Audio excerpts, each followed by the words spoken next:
আজকে ভগবানের বিশ্ব দূরদর্শন আলোচিত হল। সংসার সাগরং ঘোরং তত্ত্বম ইচ্ছতি যো নর গীতা নাবং সমাসাদ্য পারং জাতি সুখেন স। কেন গীতা পড়ব? উত্তরটা গীতার মহিমা বলা আছে। ভয়ঙ্কর সংসার সাগর, সাগরে যদি কেউ পড়ে যায় নোনা জল তো খেতেই হয়, সেই সঙ্গে হাঙর কুমিরে টানাটানি করতে হতে। এই সংসার একটা সাগর তুল্য, যদিও সংসারের উপমান নাই, তথাপি সাগরের সঙ্গে তুলনা করে দেখানো হয়েছে। কারণ আমি উপমান বললাম, এ জগতের সাগরের একটা থেকে আর একটা পার আছে, তার তল আছে, কিন্তু সংসার সাগরের পার খুঁজে পাওয়া যায় না, তার তল খুঁজে পাওয়া যায় না। কিন্তু বোঝাতে তো হবে সংসারটা কেমন, তাই সাগরের সঙ্গে তুলনা করবে। সংসার সাগরং ঘোরং, ঘোরং বলে ভয়ঙ্কর সংসার সাগর। সংসার সাগরে পড়ে সবাই তো হাবুডুবু খাচ্ছে, কে কাকে বাঁচাবে? ধরুন একটা জাহাজ ডুবে গেল সমুদ্রে, তো বাবাও ডুবেছে, ছেলেও ডুবেছে। ছেলে বলছে বাবা বাঁচাও, বাবা বলছে ছেলে বাঁচাও, কে কাকে বাঁচাবে? দুজন তো ডুবে আছে। এই সংসার সাগরে বাবাও ছেলেকে বাঁচাতে পারে না, ছেলেও বাবাকে বাঁচাতে পারে না। আমরা কোটি কোটি আত্মীয় স্বজনও আপনাকে রক্ষা করতে পারবে না, কারণ সবাই সংসার সাগরে ডুবে আছে। এই সংসার সাগর যদি পার হতে ইচ্ছা করো, তাহলে কি উপায়? ভগবান এমন করুণাময় একটা নৌকা পাঠিয়ে দিয়েছেন। যদি কেউ ইচ্ছা করে, তর্তুম ইচ্ছতি, তর্তু মানে পার হতে, যদি কেউ ইচ্ছা করে। অনেকে সংসারটাই ভালোবাসে, তো ভালো করে সংসার করবি, ঠাকুরের কাছে কিছু এখন এই বয়সে ঠাকুর কিছু কিছু একাদশ কি করবি, ও হরিকথা শুনে কি ভালো করে সংসার কর। এরা সংসার সাগর পার হতে চায় না, এদের সংসার দুঃখ বেদনা নেই।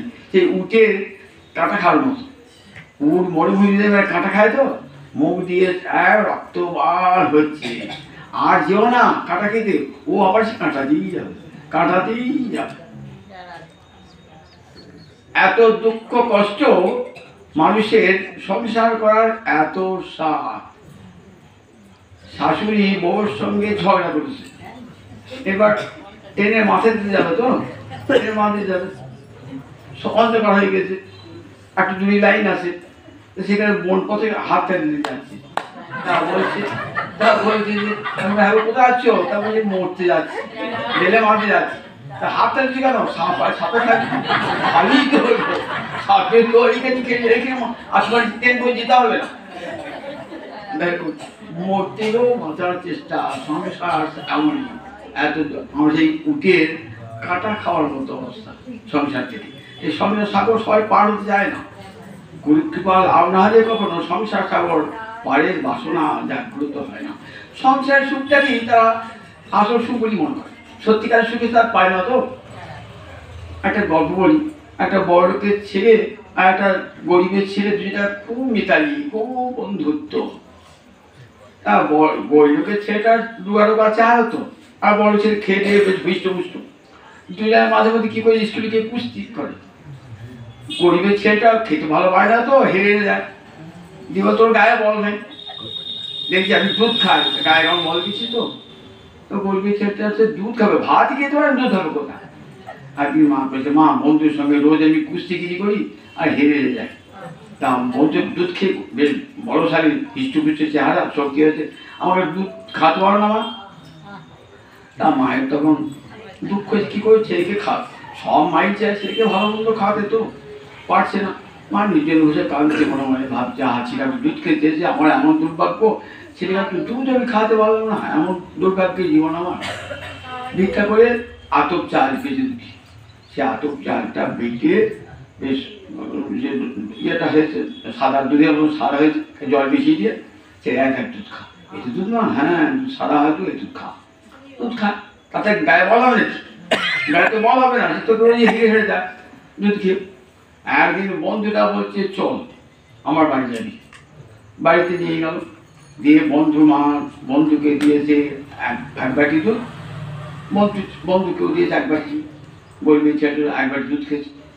মনে ভাবছে মাও তো দুধ দেয়, আর আজকে দুধ খেলাম, বাবা এ কি দুধ, কি মিষ্টি, আর মা কি দুধ দেয় কিছু স্বাদ বুঝতেই পারি না, মা তো আত্মচালে কিছু দেয়, দুধ দেয়। ছেলের মাকে বলছি মা তুমি কি আমাকে দুধ দাও, আজ বন্ধু বাড়িতে দুধ খেলাম। তা দেখুন ওই আতপ চালের, আমরা ওই আতপ চালের ওই মাথু চালের বাটার দুধ খেয়ে সংসারটাকে কি সুখে মনে করছি, সত্যিকারের সুখের সাধ্য পাই না। তাই দেখুন এই সংসারটা কি হবে বলে মনে হয়, সংসারটাকে সুখ সুখ করে খুঁজে বেড়াই, সুখ তো পাই না, কিন্তু তথাপি দেখুন এই সংসারটাকে আঁড়িয়ে ধরে আছি। ছেলে মরে গেছে, স্বামী মরে গেছে, বুড়ি একা আছে, তবু বাঁচবার কি সার, ও বাঁচবার সার, সংসার ছাড়তে চায় না, এমন সংসার আস্তে পৃষ্ঠে বেঁধে গিয়ে মাথায় বোঝা নিয়ে যাচ্ছে, কাঠ মুখ সব পুড়িয়েছে, মাথায় এক বোঝা পুড়িয়ে যাচ্ছে। বাবা বাবা জমে খাতা আমার নাম থেকে মুছে গেল নাকি, কত বয়স হলো আমার এখন নিতে এলো না, এখন বলে যমরাজা তুমি কি গো দেখছো এই বুড়িটা মরছে, মরে গেলে ভালো হয়, নিয়ে যাও বুড়িটাকে। সংসারে যমরাজা চলে এসেছে, কে গো বুঝলা তুই কে গো, আমি যমরাজা এলাম তো, জানেন তোমাকে আমাকে ডাকছিল তো নিয়ে যাবো জানেন। ও সত্যিকারে দাঁড়ানো নাকি, আমার নাতিটা কোনো বিয়ে হয় নাই, নাতিটা ছেলে হবে দেখবো, আমি তো এখন গেলে হয়। ও বাবা আমি এমনি ডাকছি, তাহলে দেখুন সংসার সাগর পার হওয়ার ইচ্ছা সবার হয় না। সংসার ও সাগরং ঘোরং তত্ত্বমিচ্ছতি যো নর, গুরু কৃপা লাভ হলে তখন মনে হয় যে সুখটা পায় এই সুখটা তো চার বাটা সুখের মতন, দুধের মতন, আমি সত্যিকারের সুখ চাই, গুরু কৃপা লাভ হলে। তখন কি করবে, গোবিন্দ করুণা করে একটা গীতারূপ নৌকা পাঠিয়ে দিলেন। গীতা নাম সমাসাধ্য পারমি জাতি সুখিন, নামওয়ান নৌকা, গীতারূপ নৌকা পাঠিয়ে দিলেন, বললেন যদি সংসার সাগর পার হতে ইচ্ছা করো তাহলে প্রতিদিন গীতার অনুশীলন করো, সংসার সাগর অনায়াসে পার হয়ে যাবে। সংসার সাগরং ঘোরং তত্ত্বম ইচ্ছতি যো নর, গীতা নামং সমাসাধ্য পারম জাতি সুখে নর, কোনো ক্লেশ হবে না, কোনো কষ্ট হবে না, সুখে সংসার সাগর অনায়াসে পার হয়ে যাবে। তাই এই যে 18 দিন ধরে আমরা গীতা শুনছেন, গীতার কত ফল দেখুন, 18টা অধ্যায়, 18টা সিঁড়ি, আরম্ভ হলো অর্জুন বিষাদ যোগে, শেষ হলো মোক্ষ যোগে মুক্তি, জীবকে সংসার বন্ধন থেকে গীতামা মুক্তির পথ দেখিয়ে দিলেন। ঠিক জননীর মতন কল্যাণ, আগামী প্রতিদিন বলেছিলাম জননীর মতন কল্যাণ দায়িনী গীতা জননী। তাই প্রতিদিন সুন্দর করে আদর করে গীতা পাঠ করুন, যতই সময় সংক্ষেপ থাকুক একটা দুটো শ্লোক পড়ুন প্রতিদিন গীতা। এই গীতার 18 অধ্যায়ের আজ 11তম অধ্যায়, এর নাম বিশ্বরূপ দর্শন যুগ। আগের দিন বিভূতি যোগে শুনলেন ভগবান বললেন কোন কোন আমার যে বিশেষ ঐশ্বরিক শক্তি কোন কোন বিশেষ বস্তুতে প্রকাশ পায়, সেগুলো বললেন তো, খণ্ড খণ্ড ভাবে বললেন তো। এটা শুনে অর্জুনের মনে একটা বড় আকাঙ্ক্ষা জাগলো যে প্রভু তোমার তো ঐশ্বরিক রূপের সন্ধান বলে বিশেষ বিশেষ বস্তু রয়েছে, কিন্তু প্রভু আমার অন্তরিচ্ছা দেখেছে সমগ্রভাবে তোমার এই ঐশ্বর্য দিক।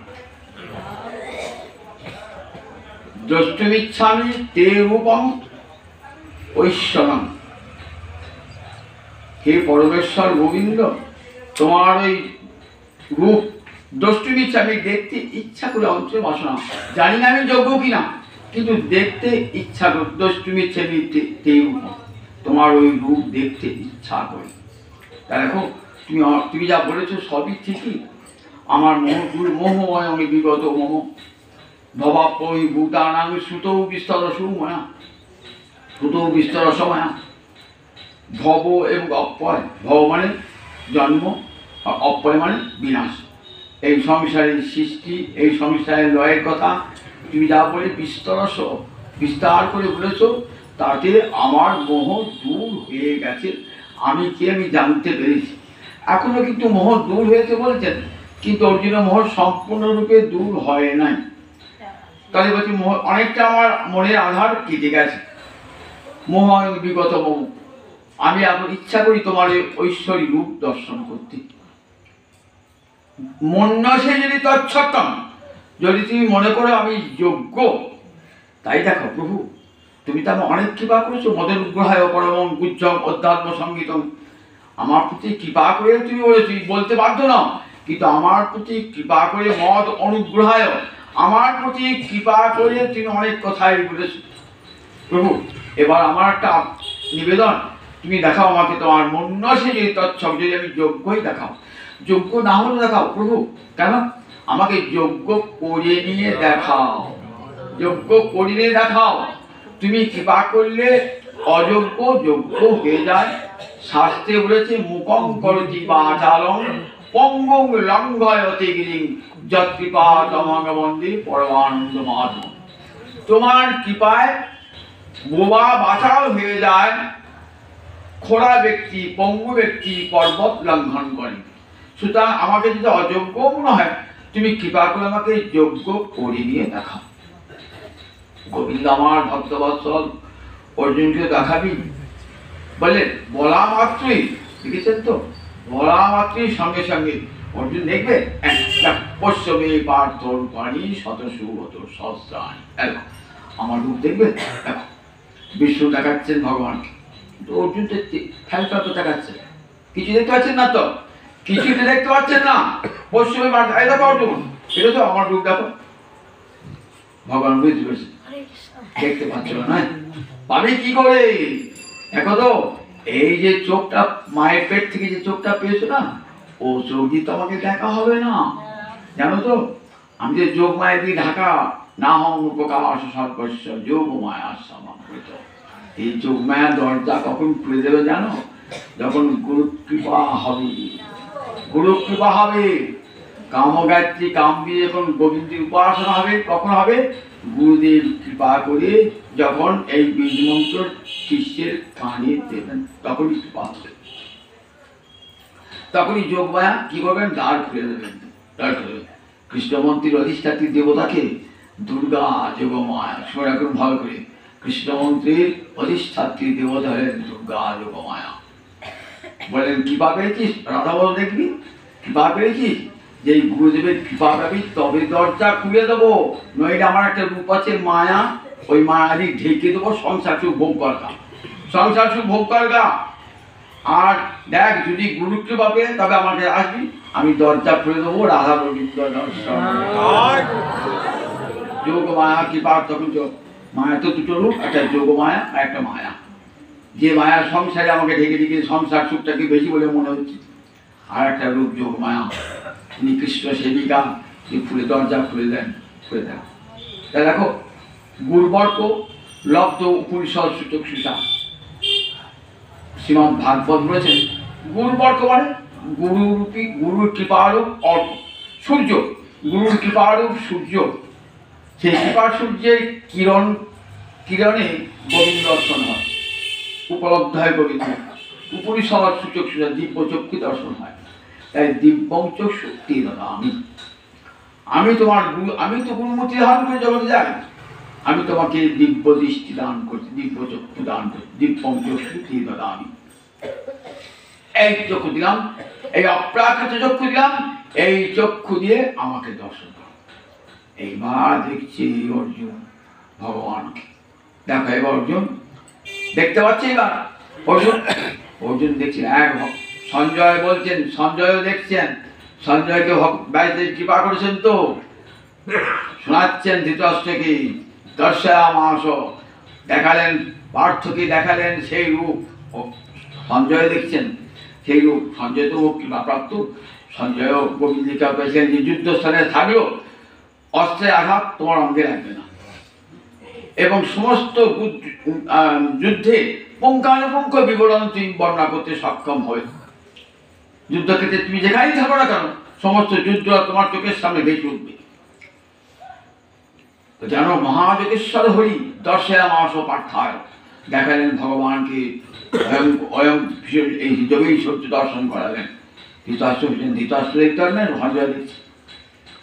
অর্জুন কি দেখছেন? পশ্যামি দেবাং স্তব দেব দেহি সর্বাং তথা ভূত বিশেষ সংজ্ঞান। পশ্যামি ব্রহ্মাণমীশং কোমলাসনস্থং ঋষিংশ সর্বান উরগাংশ দিব্যাং। ক্রিয়াপদ দিয়ে আরম্ভ হলো পশ্যামি। কোন শ্লোক সংস্কৃতির সাধারণত ক্রিয়াপদ দিয়ে শুরু হয় না, এখানে ক্রিয়াপদ দিয়ে শুরু করলেন। কেন ক্রিয়াপদ দিয়ে? বলে এই যে দেখা ক্রিয়াটা একটু গুরুত্বপূর্ণ। দর্শনটা তো সহজে হয় না, ভগবত দর্শন। আমরা সবাই গোবিন্দকে দেখতে আসি, দেখা আমাদের হয় না। আপনি বললে না আমার কন্যা সমা সুপ্রিয়া, দেখা সবার হয় না। যদি দেখতাম, দেখার মতো নয়ন পেয়ে দেখতাম, তাহলে কি আর সংসার করতে পারতাম স্ত্রী পুত্রের সঙ্গে? দেখা সত্যিকারে হয় না, তাই সংসার করছি। পশ্যামি দেবাং স্তব দেব দেহি সর্বাং তথা ভূত বিশেষ সংজ্ঞান। এখানে দেখুন উপজাতি ছন্দ হলো, এতক্ষণ সব অনুষ্ঠুপ ছন্দ হচ্ছিল, এবার উপজাতি ছন্দ। ইন্দ্র বা সংস্কৃতের ছন্দ আছে তো, এবার এটা 11 অক্ষরের ছন্দ, 44টি করে অক্ষর আছে এক একটি শ্লোকে। আগেরটা ছিল 32 অক্ষর ছিল, এটি 44 অক্ষর। পশ্যামি দেবাং 6-5 করে। পশ্যামি দেবাং স্তব দেব দেহি সর্বাং তথা ভূত বিশেষ সংজ্ঞান। ব্রহ্মাণমীশং কোমলাসনস্থং ঋষিংশ সর্বান উরগাংশ দিব্যাং। দেখছি পশ্যামি দেবাং স্তব দেব দেহে, কি কি দেখছি? সর্বাং তথা ভূত বিশেষ সংজ্ঞান। ভূত বিশেষ সমস্ত জীবকে, সর্বাং সমস্ত জীব তোমার ওই একটা হৃদয়। দেখছেন তো, বেদ বলেছেন একং সৎ বিপ্রা বহুধা বদন্তি। এককে আমরা বহু রূপে দেখি। এক ভগবান অনন্ত রূপ ধারণ করেছেন, কোটি কোটি মানুষ হয়েছেন, কোটি কোটি প্রাণী হয়েছেন, কোটি কোটি জলচর প্রাণী, কোটি কোটি উভচর প্রাণী, কোটি কোটি জরায়ুজ প্রাণী, কোটি কোটি উদ্ভিজ্জ প্রাণী, কোটি কোটি ছেদজ প্রাণী। এক ভগবান অনন্ত রূপ ধারণ করেছেন, কিন্তু আমরা কি দেখি? খণ্ড খণ্ড করে দেখি তো। আর দর্শন শাস্ত্র সব খণ্ডকে অখণ্ডকে দর্শন করে। এই নাম বিশ্বরূপ দর্শন, ভূমার দর্শন। ভূমৈব সুখম, এই ভূমাকে জানাই হলো আসল তত্ত্ব। সর্বাং তথা ভূত, এক ভগবানের অঙ্গে অনন্ত কোটি ব্রহ্মাণ্ড, আর অনন্ত কোটি ব্রহ্মাণ্ডের কোটি কোটি জীব, সব গোবিন্দের। একটা ব্রহ্মাণ্ড নয়, একটা সূর্যকে ঘুরে ঘুরে যে গ্রহ রাশি ঘুরছে না, তাকে একটা কি বলি? একটা সৌর ব্রহ্মাণ্ড। এরকম ভারতবর্ষ বলেছেন কোটি কোটি ব্রহ্মাণ্ড রয়েছে, ভারতবর্ষ পুরাণ বলেছেন একটা ব্রহ্মাণ্ড নয়, কোটি কোটি সৌরজগৎ রয়েছে, এরকম ব্রহ্মাণ্ড রয়েছে। সেই কোটি কোটি ব্রহ্মাণ্ড একসঙ্গে গোবিন্দ অঙ্গে দর্শন করছে। একবার কেমন দেখার নয়ন দিয়েছেন।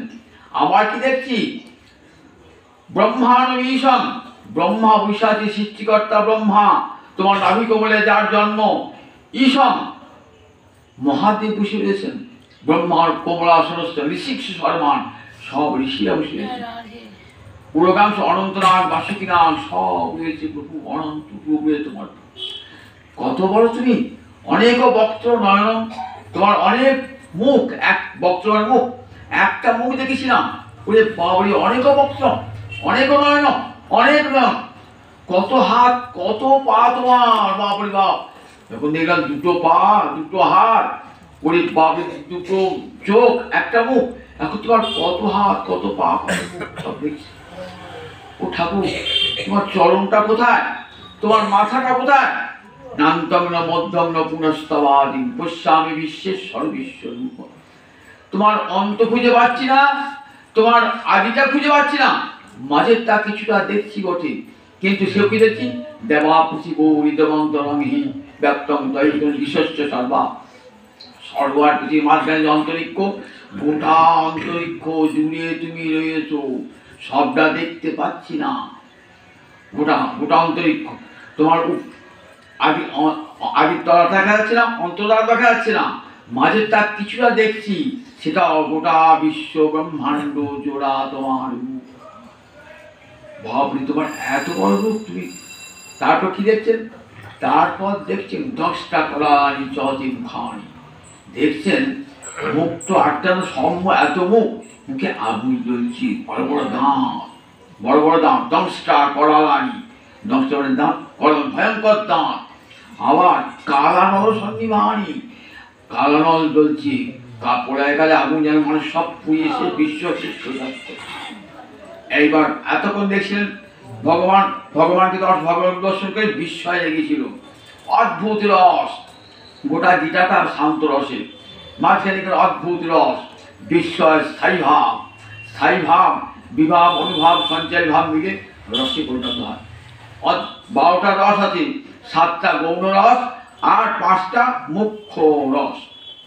5টা মুখ্য রস শান্ত, দাস্য, সখ্য, বাৎসল্য, মধুর, আর হাস্য, করুণ, অদ্ভুত, বীর, ভয়ানক, এরকম 7টা গৌণ রস আছে। এই অদ্ভুত রস হচ্ছে অদ্ভুত রস কি? বিস্ময় জীবতে, বিস্ময় চমৎকার। ছোট আধারে কোনো বড় জিনিস দেখালে কি হয়? অবাক হয়ে থাকে। আপনি যদি হিমালয়ের তলায় দাঁড়িয়ে থাকেন, কত বড় উঁচু হিমালয়, বিস্ময় লাগবে না? বিস্ময় জেগে যান। বলে ভগবানকে দেখি কেমন অর্জুনের বিস্ময় লেগেছে, চোখ দুটো বড় বড় হয়ে গেছে, বাপরে এত বড় বিস্ময়। হঠাৎ বিস্ময় থেকে এবার ভয় যে করলো, এবার ভয়ানক রস। বলছি বাপরে তোমার এত বড় বড় দাঁত তো দেখি নাই, বাপরে আবার মুখে আগুন জ্বলছে, তোমার মুখে আগুন জ্বলছে। দেবী সূর্য সহস্র ভাবে যুগপৎ উত্থিতা, একটা সূর্যের দিকে তাকানো যায় না, দেবী সূর্য সহস্র, যেটা হাজার হাজার সূর্যের তেজে তুমি আবির্ভূত হয়েছ, হাজার হাজার সূর্য যদি একসঙ্গে ওঠে তাহলে কি করে তাকিয়ে থাকবো? অর্জুন তাকিয়ে আছে, কিন্তু আমরা একটা সূর্যের দিকে তাকিয়ে থাকতে পারি না। আর দেবী সূর্য সহস্র ভবে যুগপৎ উত্থিতা, যদি একসঙ্গে এই হাজার সূর্য ওঠে তাদের কেমন তেজ হয় বলুন দেখি। কিন্তু অর্জুন দেখছে, তাকিয়ে আছে কেন বলুন দেখি? ভগবান কৃপা করে যে চক্ষু দিয়েছেন না, সেই চক্ষু দিয়ে দেখছেন, ভগবানের ওই অপূর্ব রূপ দর্শন করছেন। দর্শন করে কি বলছেন? আমি ধৃতিগ্ন বিন্দামি, আমি ধৈর্য ধরে রাখতে পারছি না, সর্বলেভে আমি মনে শান্তি পাচ্ছি না, প্রবচিত অন্তরাত্মা আমার মুখটা কেটে উঠছে। সঙ্গে ঠাকুর ওইরকম রূপ আমি দেখি যাচ্ছি তোমার। এতক্ষণ বলছিলেন তুমি বন্ধু তো, সখা তো, এবার যেন আখ্যায়ী মেয়েকো ভবান উগ্ররূপ। ভবান মানে সংস্কৃতি আপনি, গুরুজন দিকে ভবান ভবান বলা হয়, বন্ধুকে তম বলে। সংস্কৃতে তুই নাই, বন্ধুকে আমরা বাংলা তুই বলি, তো সংস্কৃতে আমরা একটু ভাষা তুই নাই, তুমি আমরা আপনি। তা বলতাম তম না বলে তম বলছেন, তো বলছেন ভগবান বলছেন আপনি কে? অর্জুন ভগবান মনে ভাবছেন যে অর্জুন এবার দেখো ঐশ্বর্যে শিথিল প্রেম নহে মন স্মৃত। ভগবান বলেছেন চেতামিতে, আমার ঐশ্বর্য দেখে ভালোবাসা যদি শিথিল হয়ে যায় তাহলে সেটা আমার কাছে প্রিয় নয়। আমি চাই না আমার ঐশ্বর্য দেখে কারো ভালোবাসা শিথিল হয়ে যায়। এই জগতে ছেলে বিরাট ডাক্তার হয়ে, আমি ডাক্তার হয়েছি, মায়ের কাছে এসে যদি গর্ব করে, যার মা তুমি তো কিচ্ছু লেখাপড়া না, পাড়া গেলে মেয়ে লেখাপড়া যায় না, আমি বড়, মায়ের মনটা একটু সংকুচিত হয়ে যাবে।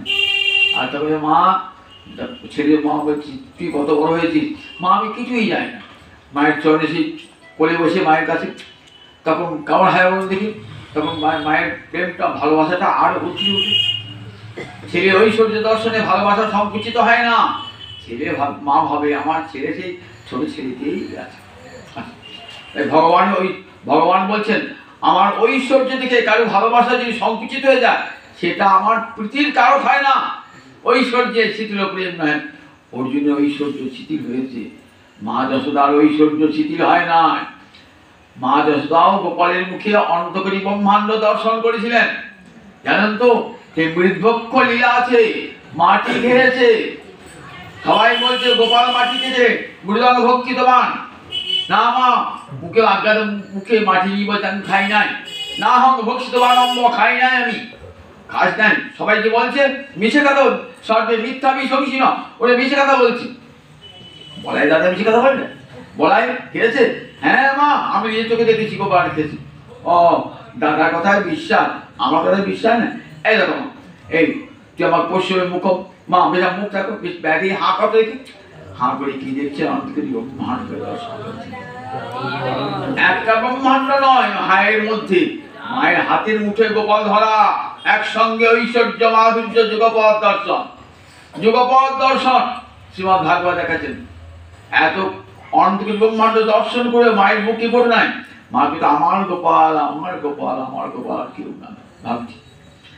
আর দেখুন এখানেও মাধুর্য দেখেছেন, ঐশ্বর্যের পরে ঐশ্বর্য দর্শন করে অর্জুনের মুখ কে করেছে, বলছে না আমি আনন্দ পাচ্ছি না, তুমি আবার কি দেখাও, তুমি আমাকে আবার সেই রূপ দেখাও, তোমার সেই মানুষের রূপ আমাকে দেখাও, বন্ধু রূপ তুমি আমাকে দেখাও। ভগবান বল দেখো দেখা আমার এই রূপ না, আমি তোমাকে ভয় দেখাবার জন্য নয়। দেখো দেবতারা পর্যন্ত আমার এই রূপ দেখতে পায় না, যোগী ঋষি তো দূরের কথা, কেউ আমার দেখতে পায় না। দেবতারা চায় আমার এই রূপ দেখতে, কিন্তু দেখতে পায় না। তোমাকে দেখালাম কৃপা করে, তুই আমার ভালোবাসার বন্ধু, তো তাই তোমাকে কৃপা করে দেখালাম আমার এই রূপটা। দেখো তোমাকে আমি কত ভালোবাসি তোমার রূপটা। তা বলছেন ঠাকুর আমি তোমার সেই রূপ দেখতে চাই, আমার আরাধ্য যে রূপ, চতুর্ভুজ মূর্তি, শঙ্খচক্র গদা পদ্মধারী মূর্তি। ভগবান প্রথমে সেই শঙ্খচক্র গদা পদ্মধারী মূর্তি দর্শন করেন। অর্জুন তখন একটা বড় স্তব করেছিলেন ভগবানকে, অপূর্ব স্তব। ভগবান পরিচয় দিলেন, তুমি কে? যখন বলছে ভগবান আখাই মিক ভগবান অপূর্ব, বলেন কালস্মি লোকাক্ষয়কৃত লোকং সমাহর্তে গৃহ পবিত্র। দেখো আমি সাক্ষাৎ মহাকাল। দেখো তো আমার দুটো রূপ আছে, একটা দয়াল একটা ভয়াল, দুটো রূপ। আমি দয়া করতেও জানি, আবার ভয় দেখাতেও জানি, ভয়াল মূর্তি ধারণ করতে পারি। ঠিক আছে? আমার ভয়ঙ্কর রূপ কুরুক্ষেত্রে যুদ্ধে দেখেছি, কি ভয়ঙ্কর রূপ। আবার দেখো আমার দয়াল রূপ কেমন, আমার দয়াল রূপ দেখো যখন যুদ্ধ শেষ হয়েছে, তখন কৃষ্ণ যাবেন কোথায়? হস্তিনাপুর যাবেন। সেখানে মা গান্ধারীকে শান্তি দান, প্রবোধ দান, সান্ত্বনা দান করে যাবেন। সবাই বলছেন গোবিন্দ যেও না, অন্ধকার রাত, অমাবস্যা রাত্রে যুদ্ধ শেষ হয়েছে তো, অমাবস্যার রাত, তখন শকুনি চিৎকার করছে, উল্কাপাত হচ্ছে, সব ভয়ঙ্কর অশুভ লক্ষণ দেখা দিচ্ছে। যেও না, কোথায় কে লুকিয়ে আছে, হয়তো তোমাকে হত্যা করবে। বলে না না না, আমাকে যেতেই হবে। অন্ধকার রাত্রে গেলেন হস্তিনাপুর নগরী, সেই বিশাল রাজপ্রাসাদ। একদিন কত লোক সেখানে গম গম করতো, আজ একটা আলো জ্বলে নাই। একটি নিভৃত কক্ষে গান্ধারী আর গোবিন্দ গিয়ে কি করছেন? গান্ধারীর চোখে কাঁদছেন, তো চোখের জল মিশিয়েছেন। কেমন দয়াল রূপ দেখুন, ভয়াল রূপ দেখালেন কুরুক্ষেত্রের যুদ্ধে। আবার গোবিন্দের দয়াল রূপ, আমি যেমন দয়াল আমি তেমনি ভয়াল রূপ। তখন অর্জুন বলে দেখো অর্জুন তুমি ভয় খেও না, আমি তোমার ভয় দেখাবার জন্য নয়, তোমাকে ভালোবেসে এই রূপটা তোমাকে আমি দেখেছি। আমি কার, সাক্ষাৎ কার। তুমি যুদ্ধ করবো না বলছো তো, যুদ্ধ তো আমি করে দিয়েছি। ময়া হতাংস্তন, তুমি যুদ্ধ করো, তুমি আমি তাদেরকে আগে মেরে গেছি। নিহতা পূর্বে আমি তাদেরকে মেরে রেখে দিয়েছি। এইবার তুমি শুধু দাঁড়িয়ে যুদ্ধটা করবে, নিমিত্ত মাত্র ভবসভ্য সাহায্য। ময়া হতাংস্থান, আমি তাদেরকে মেরে রেখে দিয়েছি। এইবার তুমি শুধু যুদ্ধ করতে দাঁড়াবে, নিমিত্ত মাত্র ভবসভ্য সাহায্য, তুমি নিমিত্ত মাত্র হও। দেখো দেখছেন ভীষ্ম, দ্রোণ, কর্ণ সব মুখের মধ্যে একবার চিবিয়ে খাচ্ছেন, মুন্ডু করে চিবিয়ে খাচ্ছেন। দেখছেন অর্জুন ওই সব মরে পড়ে আছে। তো তোমার পক্ষে কত বীর, ওদের পক্ষে কত বীর, সব মরে পড়ে আছে। কালস্মি দেখেছো, এককালে সব মৃত্যুকে দেখাচ্ছে আমি মৃত্যু, আমি আমার অমৃত্যু। দেখো এক সব খণ্ড খণ্ড মৃত্যু দেখো তো, জগতের সমস্ত জীবকে এককালে মৃত্যু রেখে দেবে আমার। অর্জুন দেখছেন সব জীব মরি বই আছে গোবিন্দে, আমি তো কাল। দেখো আমি একটা শিশুকে বালক করি, বালককে যুবক করি, যুবককে প্রৌঢ় করি, প্রৌঢ়কে বৃদ্ধ করি, আবার তাকে শ্মশানে পাঠাই। এটা আমার কাজ, আমি সাক্ষাৎ কাল। সুতরাং দেখো কালকে তোমায় দেখালাম সমাহর্তুম লোকান সমাহর্তুম, লোকসমূহ ধ্বংস করবার জন্য আমি এই ঋতু অবতীর্ণ হয়েছি। অর্জুনকে শান্ত করি ভগবান কি করলেন দেখালেন, চতুর্ভুজ মূর্তি দর্শন করলেন। চতুর্ভুজ মূর্তি দর্শন করে অর্জুন আরাধ্য দেবতার রূপ, চতুর্ভুজ মূর্তি দর্শন করানোর পর দৃষ্টি মানুষ রূপম, না তোমার সে মানুষ রূপ দেখবো, তুমি আমার সখা রূপ। তখন আমার সৌম্য রূপ দেখালেন, মনুষ্য রূপ দর্শন করলেন। দর্শন করি অর্জুন সুস্থ হলেন, আবার প্রকৃতিস্থ হলেন। অর্জুন প্রতিষ্ঠ হলেন। সেই সময় অর্জুনকে উপদেশ দিলেন, মত কর্ম কি? মত পরম, মদভক্ত সঙ্গবর্জিত, নির্বৈর সর্বভূতেষু যো সমামিতি পাণ্ডব। বলেন দেখো এই একটা শ্লোকের গোটা গীতা, একটা শ্লোকে কর্ম, জ্ঞান, যোগ, ভক্তি, পরাভক্তি সব আছে। আমার কর্ম কর্ম করবো, আমার কর্ম করো। একদিন বলছেন কর্মফলটা আমার, কর্ম তোমার। এখন বললেন না কর্মটা আমার, কর্মফলটাও আমার, মত কর্মকৃত। আবার বলেন দেখো মদ ভক্ত আমার ভক্ত হয়। আবার বলেন দেখো সঙ্গবর্জিত, আসক্তি বলি, যোগ যোগ সাধকতা বললেন।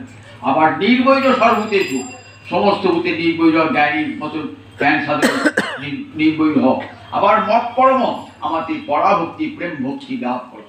যেগুলি গীতায় আলোচিত হয়েছে সব গোটায় কর্ম, জ্ঞান, যোগ, ভক্তি, পরাভক্তি সব একসঙ্গে লাভ হয়েছে একটা শ্লোকে। বলে একটা শ্লোকে গোটা গীতা। এই শ্লোক যদি সমস্ত গীতার তত্ত্ব জানতাম, একটি শ্লোক পড়েনি সমস্ত গীতার তত্ত্ব জানা হয়ে যাবে। জানি তাই সময় নামতে হয়ে গেছে, একটু কীর্তন শুনিয়ে শেষ করি। দাও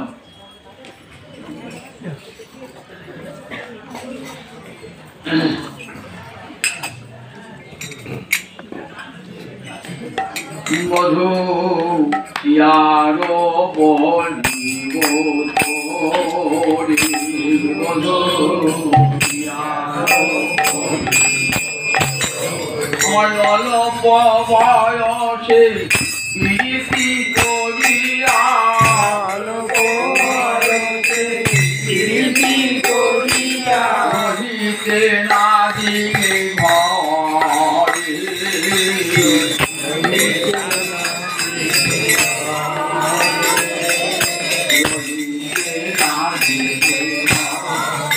অল্প বয়সে প্রীতি করিয়া, অল্প বয়সে প্রীতি করিয়া রহিতে না দিলে ঘরে, রহিতে না দিলে ঘরে,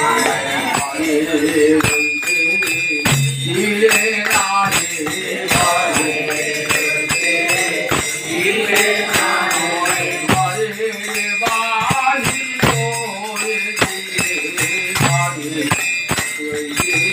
দিলে না দিলে ঘরে বাড়ি করে দিলে না দিলে ঘরে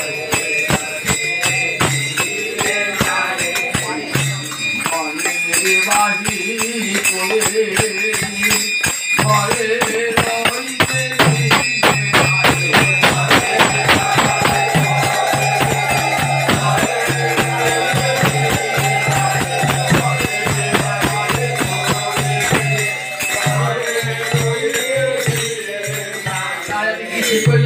আমি কামনা সাগরে কামনা করিব, কামনা সাগরে কামনা করিব, কাঁদিব মনের সাধা, কাঁদিব মনের সাধা, মরিয়া হইব শ্রীনন্দে নন্দন, মরিয়া হইব শ্রীনন্দে নন্দন, মারে করিব রাধা, মারে করিব রাধা, মারে করিব রাধা,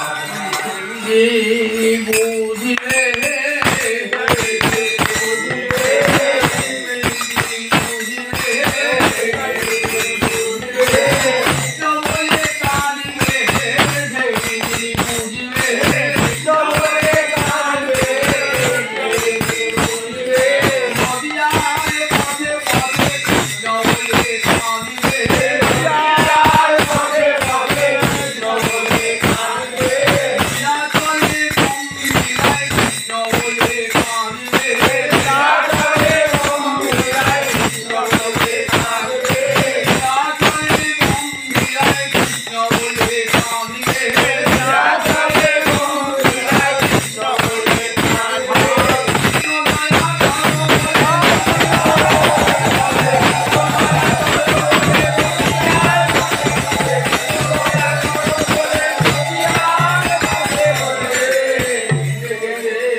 হইয়া